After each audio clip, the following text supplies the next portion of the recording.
guys, this is Team 16. My name is Peter, Xiaoshi, Xin Yang, and Morgan, and we're going to talk about our toy. Next slide, please. This is our agenda. First thing we're going to talk about is the concept generation. After that, final product, background story, how to play, components, assembly, mechanisms, last, physical prototype. Concept generation. So we talked about our toys, and toys don't usually last very long when a kid plays about himself or herself. So we decided to make a toy that is, our goal is to make a toy that is fun, gender neutral, and interactive with other kids, and competitive. Like this next slide, please. And this is our final product. As you can see, this is a picture of our product.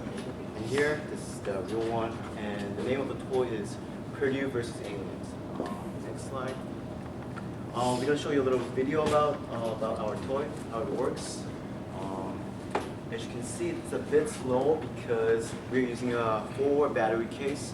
Originally, we ordered a 2 battery case, but it hasn't arrived yet. So we improvised. We went to an electronic store and bought a 4 case battery. So that's the only thing they had. So we used it, attached it, and boom, here we go. That's it. And the background story, it's so cliche. So aliens are trying to invade Earth, but to make invasion easier, they want to take out the best minds in Earth, which is the Purdue Engineering Department. The thing is, the Purdue is not going to stand around and just abduct aliens. They're going to fight back. So the players can choose 2 sides. One side is Purdue to save the students, and one side is the alien to abduct students. So simple enough. That's that. And how to play? That's also simple enough. At least you need to have 2 players, and with that hook, next slide please, we need to catch at least one of these students, and the winners are the ones who has the most students. Simple as that. Next slide please. The components, and yeah. Alright, we have these components. We have the bell tower, the people, several people, and the top gear, the ramp gear, and the small motion gears, and the base. And this is our electrical motor. And this is the picture after we assemble all the parts. And Chen will talk about the mechanism. Yeah, in our design, we use the cylinder and the slot for the students.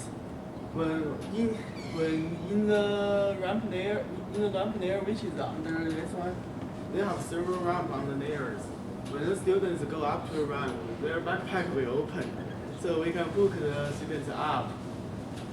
And also for the gears, we have small gear and relative large gears. The small gear will rotate in the top layer, and the relative large gear will rotate in the ramp gear. So the two large gear will rotate in the different speed. So the students will be raised at a different location. And there is a little animation to demonstrate how it works.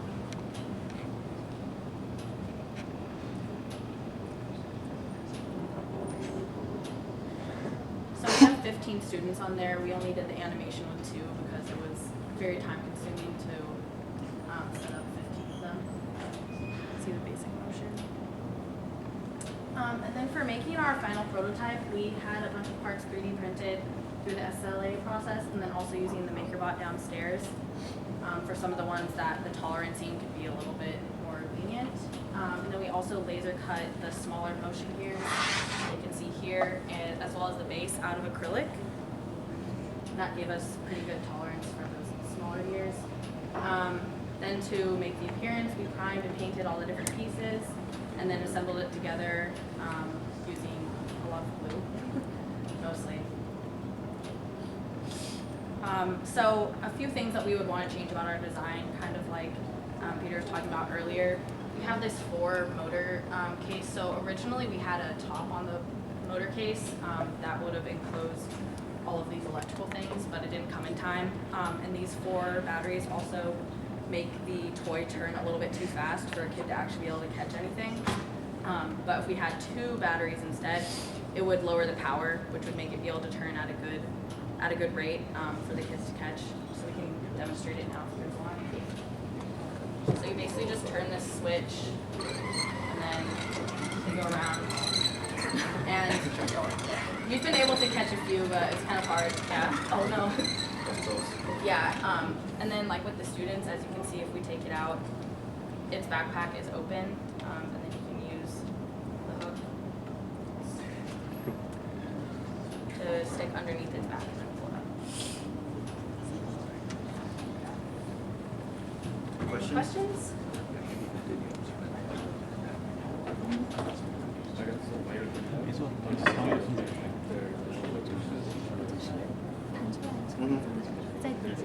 The shape of the what? It's like Ninja Turtles. 它在掉下去的时候就闭嘴。就跟那个狗狗像。 One thing we would want to change about them is having their backpacks open a little bit more. I think with either by making the ramps taller or by making their backpacks a little bit more slanted, because they don't open a lot in order to fit the hook in there. But basically the 2 parts here, you have a backpack with a pin that sticks through a hole in the side of the body. The tolerancing there was a little bit off, so we had to sand a lot, but they fit now. So.